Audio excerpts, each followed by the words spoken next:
Vote डालने का जो एक वर्ग है बहुत निम्न स्तरीय यहाँ की मलिन बस्ती का, जो अपना सुबह उठता है मुँह हाथ धोता है, उसका पहला काम होता है वोट डालना, जो उनकी जागरूकता को बताए। हम लोग जरूर खा पी के 12-1-2 बजे निकलेंगे सबका, लेकिन उनका पहला, उनको जोड़ने के लिए कोई ऐसा प्रोसेस आपने? उनको जोड़ने के लिए बहुत वही वोट बैंक बहुत स्तर पे काम हो रहा है। जो पहली शुरुआत हम लोगों ने किया है वो झुग्गी बस्ती से ही किया दिल्ली के अंदर। जी जी जी। जब बिजली का दाम बढ़ा जी जी, तो उसकी सबसे ज्यादा मार किसके ऊपर पड़ रही थी? रिक्शे मान के ऊपर, ठेले वाले के ऊपर, सब्जी वाले के ऊपर, स्लम एरियाज में रहने वालों के ऊपर। तो जो जाकर अरविंद केजरीवाल उनकी झोपड़ियों में लाइट जोड़ रहे थे, उससे एक मैसेज गया उनके बीच में कि नहीं, ये हमारे बीच के असली नेता है। हम जब वहां पर पहुंचे, अभी इलियास साहब भी गए थे, एक इलाका है हैदरपुर, वहां पर एक दिन की नोटिस पर बस्ती उजाड़ने की कार्रवाई थी। अब आप सोचिए, 4 एकड़ की जमीन, 6000 परिवार उसमें रहते हैं। 4 एकड़ जमीन पर 6000 परिवार रहते हैं और उन 6000 परिवारों को अवैध घोषित करके एक नोटिस पे बुलडोजर चलाने के लिए वो लोग आ रहे थे। हमने सवाल किया कि भाई डीएलएफ को तो आप हजारों एकड़ जमीन दे देते हो। मुकेश अंबानी जी ने जो उनका अटलांटा हाउस बनाया है, क्या कहते हैं, अंटीला हाउस जो मुंबई वाला बनाया है 450 कमरे का, वो कई सौ एकड़ में जमीन है, जाएंगे नहीं बता रहा। और वो कब्रिस्तान की वक्फ कमेटी की जमीन है, उसके ऊपर उन्होंने वो महल बना लिया। तो इस देश में 2 तरह की व्यवस्था क्यों है? यतीमखाना था वहाँ। एक तरफ वो आदमी है जो रिक्शा चलाता है, सब्जी बेचता है, रात भर ठंडी में खड़ा रहता है, दरबानी करता है और अपनी जिंदगी किसी तरीके बिता रहा है। 4 एकड़ की जमीन पे 6000 लोग बसे हुए हैं, उनको तो आप उजाड़ने के लिए तैयार हैं। और अंबानी और डीएलएफ और जेपी जैसी कंपनियों को हजारों एकड़ किसान की उपजाऊ जमीन जबरन लेके दे दी गई। तो ये 2 तरह की व्यवस्था इस देश के अंदर नहीं चलनी चाहिए। वहां हम लोग गए, वहां हम लोग बैठे और बुलडोजर उठकर रुका। तो आम आदमी के मुद्दों पर उनके साथ खड़े होना होगा। अगर हम उनके लिए आंदोलन नहीं करेंगे, खाली बातें करेंगे नेताओं की तरह, तो कोई हमारे साथ नहीं जुड़ेगा। तो उनको जोड़ना पड़ेगा, उनके मुद्दों से हमें जुड़ना पड़ेगा, उनके बीच में बैठना पड़ेगा, काम करना पड़ेगा। और जो वर्ग वोट देने के लिए नहीं जाता, उसकी भी अपनी कुछ मजबूरियां हैं। एक तो पहली बात ये कि वो घर से ये सोच के निकलता है कि हम वोट दें तो किसको दें। एक हत्यारा है तो दूसरा लुटेरा है, तो तीसरा माफिया है, तो चौथा बलात्कारी है, तो पांचवा, ये समस्या है। अब एक विकल्प उनके सामने आएगा चुनाव में कि भाई नहीं, इनके बीच में एक ये भी है जो अपने आम आदमी वाले उम्मीदवार हैं। तो हम लोगों का एक नारा निकला है कि देश का नेता कैसा हो, आम आदमी जैसा हो, और आम आदमी जिंदाबाद। और दूसरा हमने कहा है कि जो भी पार्टी वाले आपके पास वोट मांगने के लिए आए, तो उनसे आप ये कहिएगा कि आप परेशान मत होइए, हम इस बार चुनाव में वोट आप ही को देंगे। ठीक है, तो ये हमारा नारा है। तो इसलिए मुझे लगता है कि आम आदमी इसमें हिस्सेदारी ले।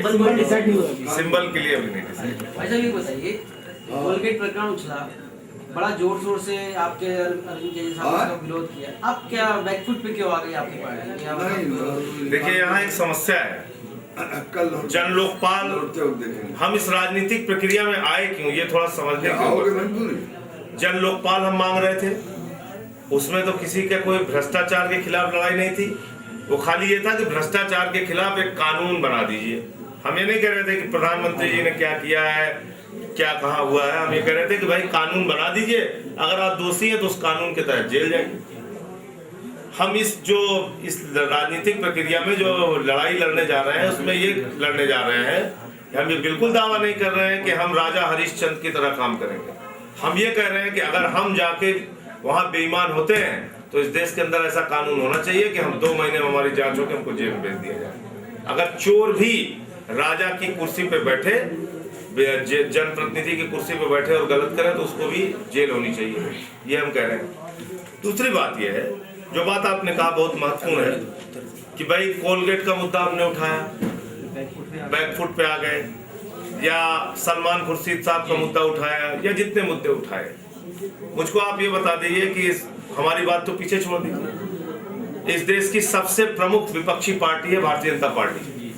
भारतीय जनता पार्टी खाली संसद का बहिष्कार करने के अलावा तो एक मुद्दा ऐसा बता दीजिए जिस मुद्दे पर जिसका राष्ट्रीय संगठन है, हर गांव-गांव में संगठन है, उसने कोई इस सरकार से काम करवा लिया। जब सरकार निर्लज्जता और बेशर्मी पर उतारू हो जाए तो आप क्या कर सकते हैं? हम इस देश के लोगों को ये बताने का काम कर रहे हैं, इन खुलासों के माध्यम से ये बताने का काम कर रहे हैं कि देश के रहनुमा हमारे साथ ये लूट कर रहे हैं, जनता सावधान हो जाओ। आपने कहा आंदोलन चलाने के बाद हम अपनी रैलियों के माध्यम से, सभाओं के माध्यम से, प्रदर्शन के माध्यम से जितना अब तक विरोध करते आए हैं, करते रहे हैं, करते आगे भी करते रहेंगे, उसके माध्यम से हम जागरूकता करेंगे। बाकी आज हमारे पास कलम में ताकत नहीं है। कार्रवाई उन्हीं लोगों को करनी है जो लोग बेईमान और भ्रष्ट हैं। नहीं तो क्या आप भाजपा को आगे करके अपनी सीढ़ी लागू करना चाहते हैं कि वो अगर आगे करे तो हम तो ये कह रहे हैं कि भाजपा अपनी जिम्मेदारी निभा के खुद ही आगे बढ़ के अब काम को करे। भाजपा क्यों, ऐसा क्यों? मैं कह रहा हूँ इसलिए मेन अपोजिशन है वो। मैं कह रहा हूँ मुख्य विपक्षी दल है वो। आज आप एफडीआई के इशू पे देख लीजिए, एफडीआई का विरोध हो रहा था, आपने देखा खुद पार्लियामेंट के अंदर सभापति की कुर्सी के पास जाकर संसदीय कार्य मंत्री राजीव शुक्ला जी ने कहा 2 मिनट बाद हंगामा होगा, पूरा सदन स्थगित कर दीजिएगा दिन भर के लिए। ये क्या हो रहा है? ड्रामेबाजी नहीं है, नूरा कुश्ती नहीं है तो और क्या है? ये पूरी मैच फिक्सिंग है। क्यों नहीं विरोध करते आप मैं फिर कह रहा हूँ कि जितनी हमारी क्षमता है उससे कई गुना ज्यादा विरोध की राजनीति हम कर रहे हैं सड़क पर, और हम उससे पीछे नहीं। आंदोलन उठाया आपने, एक समय कहा कि कोलगेट है और सलमानपुर से ताप वाला मामला हुआ, पीछे क्यों है? पीछे कहाँ है? अभी भी हम वो मुद्दे उठा रहे हैं, जहां भी हमको बोलने का मौका मिल रहा है बोल रहे हैं। लेकिन हमको इस सरकार से कतई उम्मीद नहीं को कोई कार्रवाई करेगी। जब एक जन लोकपाल कानून सरकार नहीं बना पा रही, वो क्या करेंगे? वो आज यही तो मांग है कि सीबीआई को मुक्त करो। किससे आप जांच कराएंगे? जैसे कोलगेट का मामला है, जांच करनी है सीबीआई को, मान लीजिए तो सीबीआई अंडर में काम करती है प्रधानमंत्री जी के। मुलायम सिंह जी के आय से अधिक संपत्ति के मामले में चतुर्वेदी जी ने, आपके यहाँ के वकील है शायद, उन्होंने जो मुकदमा किया था, उनसे आप मिलिएगा और कभी पूछिएगा। सीबीआई ने 7 बार अपने स्टेटमेंट चेंज किए। एक बार लिखा कि साहब मुलायम सिंह जी दोषी हैं, फिर लिखा कि इसमें दोष प्रतीत नहीं होता, फिर लिखा कि मुलायम सिंह यादव जी दोषी हैं। तो जब सरकार को बचाने और गिराने के इस्तेमाल में सीबीआई आ रही है, आप कैसे उम्मीद कर सकते हैं कि ये कोई कार्रवाई करेंगे? हाँ, इसलिए एक उम्मीद जगी है, लोगों में बेचैनी है और हर आदमी त्रस्त है, पीड़ित है। एक बड़े बदलाव की ओर ये राजनीति पार्टी बढ़ेगी, एक राजनीतिक आंदोलन बढ़ेगा, ये उम्मीद जरूर है। और इस मौजूदा सत्ता से ज्यादा भ्रष्ट सत्ता आज तक आजादी के बाद नहीं आई। आकाश से लेकर पाताल तक भ्रष्टाचार में डूबी। हवाई जहाज आकाश में उड़िए तो हवाई जहाज खरीदने के नाम पे घोटाला प्रफुल्ल पटेल ने किया। जमीन पे आइए तो गेहूं बेचने के नाम पे घोटाला हमारे शरद पवार जी ने कर दिया। समुद्र में चले जाइए तो पनडुब्बी के नाम पे घोटाला प्रणब मुखर्जी जी ने कर दिया। और पाताल में चले जाइए तो मनमोहन सिंह जी ने घोटाला कर दिया कोयले के नाम पे। तो ये आकाश से पाताल तक कुछ नहीं छोड़ा है, हर जगह लूट। तो इसके खिलाफ आम आदमी को ही खड़ा होना पड़ेगा और कोई। आजमी साहब आप सांसद का कार्यकाल कब से कब तक कहाँ से थे आप? मैं 11वीं लोकसभा और 14वीं लोकसभा। कहाँ से थे? शाहबाद में हरदोई जिला और खीरी जिला, 2 जिलों। किसी पार्टी से थे या बीएसपी? बहुजन समाज पार्टी। तब आप बहुजन समाज पार्टी की नीतियाँ कैसी लगती थी और अब आज चूंकि आप इसमें है तो आप? जब मैं गया था तब तो बहुत अच्छी थी, अच्छी लगती थी। आज भी मैं कह रहा हूँ कि अच्छी थी। मैं होती नीतियाँ। अब उसकी नीति है टिकट बेचना, दलितों को वोट बेचना, पूंजीपतियों को टिकट देना, गरीबों की पार्टी करना। इसके अलावा कुछ नहीं बचा सत्ता के जरिए। तो जब हम सांसद बन जाते हैं तब तक उनकी नीतियाँ बड़ी अच्छी लगती हैं। जहाँ हमारे पास नहीं कुछ बचता है, हमें लगता है कि अब आप कह रहे हैं कि गरीबों की पार्टी नहीं रही, टिकट बेचे जाते थे। आपको उस समय तो पता होगा कि नहीं? नहीं, तो ऐसा नहीं है कि मैंने बीएसपी को खुद छोड़ा, उसमें सब लोग निकाले जाते हैं, मैंने उसको खुद छोड़ा और इसी वजह छोड़ा है और आज नहीं छोड़ा है। 2009 में छोड़ा। एक चीज बहुत आती है, ये आप जो पार्टी बनी है अभी कि इसमें अल्पसंख्यक समुदाय की भागीदारी कम है, या कहीं ना कहीं से आरोप लगता है कि ये आरएसएस की तरफ से कहीं ना कहीं से। मुझे लगता है कि गडकरी के खुलासे के बाद देखिए मतलब ये जब मेरी तबीयत आज ठीक नहीं है, मैं माफी चाहता हूँ, आवाज साफ नहीं है। कांग्रेस हमेशा मुसलमानों को आरएसएस का हुआ दिखा के इस्तेमाल करती रही है। जब लोकनायक जयप्रकाश नारायण का मूवमेंट चला था तो उसमें ऐलान करके जनसंघ और आरएसएस ने उसका सपोर्ट किया था, और कांग्रेस ने इतना प्रचार किया कि सारे संगठन मुसलमानों के उसके खिलाफ थे, सिर्फ अकेले मुस्लिम मजलिस लोकनायक जयप्रकाश नारायण के साथ थे। लेकिन जब वक्त आया 77 में, तो आपने देखा कि मुसलमानों ने जितना वोट दिया उतना वोट हिंदू भाइयों ने नहीं दिया। अगर हिंदू भाइयों ने उतने साथ दिया होता तो कोई कैंडिडेट ही नहीं मिलता किसी को। बीपी सिंह ने जब भ्रष्टाचार के खिलाफ आवाज उठाई तो बीजेपी खुल के बीपी सिंह का सपोर्ट कर रही थी। कांग्रेस ने यही प्रचार किया, मुसलमान शुरू में गुमराह हुआ, तब भी हमारे जैसे लोग बीपी सिंह के साथ आए, और वही लोग जो लोग लोकनायक जयप्रकाश के साथ आए थे वही लोग आए, और दुनिया ने देखा कि मुसलमानों की भारी तादाद ने बीपी सिंह का साथ दिया।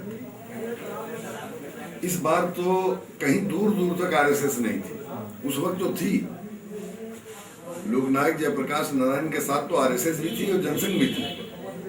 बीपी सिंह के साथ बीजेपी एलानिया थी, कोई ढकी छुपी बात नहीं थी, अलायंस हुआ था। एलायंस था। आज तो कहीं दूर दूर तक नहीं थी, लेकिन कांग्रेस पहले दिन से कहना चालू कर दिया कि आरएसएस है। ये रामलीला में इतनी बड़ी भीड़ कहाँ से जुटा सकते हैं, सब आरएसएस वाले हैं। उस वक्त भी मैंने कहा, रामलीला मैदान के स्टेज से भी कहा कि अगर आरएसएस की इतनी ताकत होती, अगर आरएसएस की इतनी ताकत होती तो विपक्ष में क्यों बैठते, वो सत्ता में होते। ये सिर्फ मुसलमानों को गुमराह करने के लिए, बेवकूफ बनाने के लिए हो रहा है। अब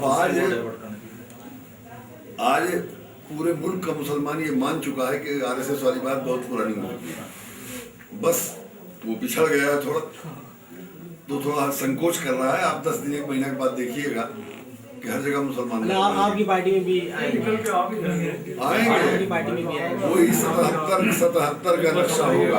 कानपुर में सभा यहाँ की बनी है, सभा अगला चुनाव जो होगा 77 वाला नक्शा होगा।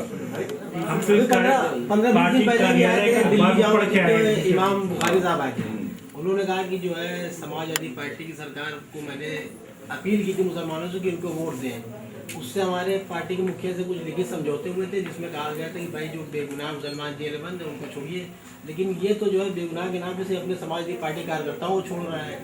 8 महीने में 9-10 दंगे जो बताया कि हो गए यहाँ पे, और बोलबाला है, गुंडागर्दी है, अराजकता है, सब बताया उन्होंने। भाई ये आप भी कह रहे हैं कि दंगे हो रहे हैं कानून व्यवस्था के नाम पे कुछ। लेकिन जब आपकी पार्टी के बारे में उनसे पूछा गया अरविंद केजरीवाल और अन्य, तो उन्होंने कहा कि ये संघ की साजिश है और भ्रष्टाचार उतना बड़ा मुद्दा नहीं जितना बड़ा मतलब ये दंगा हो रहा है, ये ज्यादा फिर परस्ती ज्यादा। मैं कहता हूँ कि सबसे बड़ा मुद्दा भ्रष्टाचार है, सांप्रदायिकता भी एक मुद्दा है, बेगुनाहों की गिरफ्तारी आतंकवाद के नाम पर एक बड़ा मुद्दा है। 15-15 साल के बाद वो बेगुनाह छूटते हैं, उनकी जवानी खत्म हो जाती है जेल में, बहुत बड़ा मुद्दा है। लेकिन भ्रष्टाचार से बड़ा कोई मुद्दा नहीं, बाकी मुद्दे उसके बाद आते हैं। बिल्कुल सही। और अब अभी तक चूंकि आंदोलन था ये, तो आंदोलन भ्रष्टाचार को लेके हुआ था, तो आंदोलन जो है सारे मामलों को लेके नहीं चलता, आंदोलन 1-2 मुद्दों को लेके चलता है। अब ये पॉलिटिकल पार्टी बन गई है, तो अब आम आदमी की पार्टी जो है वो सारे मुद्दों को लेगी, और ले चुके हैं, धीरे धीरे उजागर होंगे। अभी विजन डॉक्यूमेंट जारी हुआ है, उसमें 60 में 15-20 पॉइंट दिए गए हैं। अब उसको विस्तार से जब रखा जाएगा तब जनता समझेगी, और आप देखिएगा कभी थोड़ा मुसलमान पिछड़ गया है इसलिए संकोच कर रहा है, एकदम भीड़ लगा के आएगा। बस शुरुआत होने दीजिए। मुसलमान अगर साथ चल गया तो कोई सामने रहेगा भी नहीं।